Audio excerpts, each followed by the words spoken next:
Sahyadri adventure and rescue team, Amboli Sangli cycling association आणि विशाल सेवा फाउंडेशनच्या प्रायोजकत्वातून आयोजित आंबोली मान्सून मॅरेथॉन रविवारी मोठ्या उत्साहात पार पडली. एका रोपट्याला पाणी घालून आणि झेंडा दाखवून या मॅरेथॉन स्पर्धेची सुरुवात करण्यात आली. यावेळी भाजप राज्य युवा नेते विशाल परब यांच्या हस्ते या स्पर्धेचा औपचारिक शुभारंभ झाला.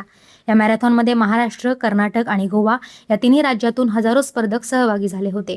आंबोलीतील रिमझिम पाऊस आणि दाट धुक्याच्या नयनरम्य वातावरणात सर्व स्पर्धकांनी धावण्याचा एक वेगळाच आनंद लुटला. मॅरेथॉनच्या काळात सुरक्षेचा भाग म्हणून काही वेळ वाहतूक थांबविण्यात आल्यामुळे महामार्गावर वाहनांची गर्दी पाहायला मिळाली. या प्रसंगी उपस्थितांना संबोधित करताना विशाल परब म्हणाले की आंबोली हे फक्त एक पर्यटन स्थळ राहू नये, तर आंतरराष्ट्रीय दर्जाची मान्सून मॅरेथॉन आयोजित करणारे एक महत्त्वाचे क्रीडा पर्यटन स्थळ म्हणून आंबोलीची जगभरात ओळख निर्माण झाली पाहिजे. पुढील वर्षी ही मान्सून मॅरेथॉन आंतरराष्ट्रीय स्तरावर घेऊन जाण्यासाठी भारतीय जनता पार्टी पूर्णपणे कटिबद्ध आहे.